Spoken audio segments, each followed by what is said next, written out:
嘅問題，包括咧就我哋嘅實地嘅一個探訪啦，同埋同啲家長嘅一個面對面嘅接觸嘅。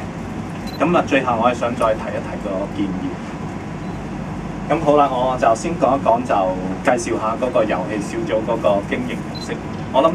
在座啲朋友咧就都比較年輕，可能就都未有啲小朋友，但係可能有啲親戚啊，都啲 BB 咧就都會翻下呢啲 playgroup 嘅，咁都會係了解下啲 playgroup 嗰個運作。現時我哋睇到咧就市面上邊咧嗰啲 playgroup 咧，佢嗰個嘅收生對象咧就係、主要係主要咧就係即係1歲去到3歲，呢個係一類嘅。第二類咧就係3歲去到6歲，呢個係第二類。咁最多針對嘅咧就會係1歲到3歲呢一個嘅年齡組別，因為咧就現有嘅嗰個 nursery 即係幼兒託管中心嗰個嘅服務咧係比較少嘅，反而咧去到3歲嘅時候咧就一定係要翻嗰個幼稚園啦，尤其是政府推行咗個學券制之後，嗰、個嘅學位咧就能夠滿足到即係居民、即係市民嗰個嘅要求。咁佢哋就再翻 playgroup 嘅話咧，係翻完咗幼稚園、幼稚園，然後係先再翻呢啲嘅 playgroup 嘅。市面上邊咧呢一類嘅 playgroup 咧，通常咧就喺嗰個商業大廈或者係啲商住大廈入邊運作嘅。我哋成個調查入邊就未見到就話有呢一類嘅 playgroup 咧，會係喺一個單獨嘅建築物入邊進行。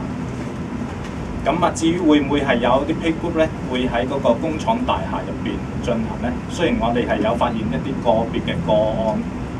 即係懷疑係收呢啲小 BB 嘅，但係喺幾次嘅探訪入邊咧，佢哋都冇係營業。咁所以咧就喺今次嗰個調查入邊咧，我哋就冇呢一方面喺工廠大廈入邊運作嘅 playgroup 嘅情況嘅。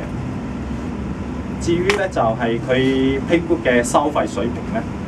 喺我哋調查接觸嘅嗰個 playgroup 入邊咧，就大概收嘅費用每小時係由100蚊去到230蚊。另外咧就有一啲嘅遊戲小組就要求家長就另外要再買啲教學嘅光碟啦，或者係書籍嘅，咁大概係即係幾百蚊起咁樣樣。呢個就現時嗰個嘅運作嘅狀況。咁我如果係作為一個經營者嘅話，我去做開一間 playgroup 中心嘅話咧，我要唔要做邊啲嘅申請咧？喺現有嘅法例入邊咧，講真係可以完全唔需要做任何申請嘅。我哋睇翻轉頭，如果學前教育嘅話，其實涉及到嘅咧，我認為最重要係3個政策範疇。第一個政策範疇咧就係個教育條例。喺教育條例入邊嘅話，如果任何提供教育課程嘅話，包括係語文課程、藝術課程，佢每一日係收超過20個學生，或者咧係同一時候收超過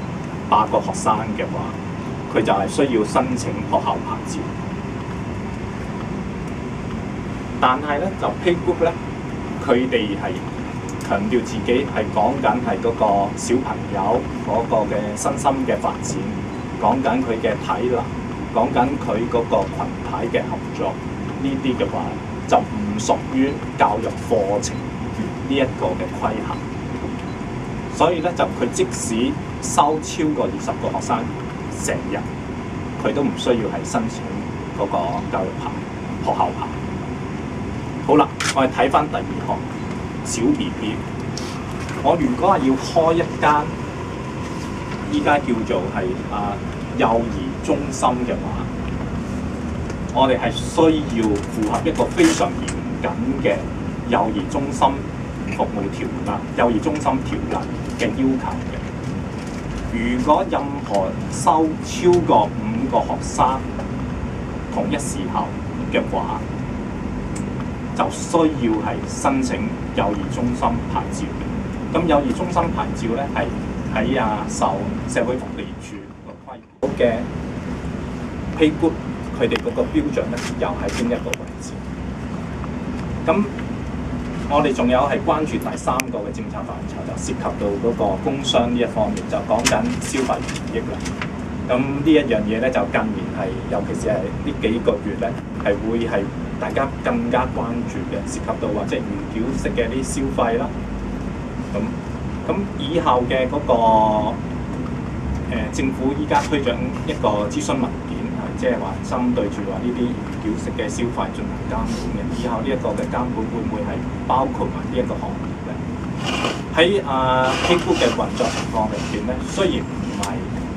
好嚴重嘅，即係涉及到話預先收咗大筆嘅金錢學費，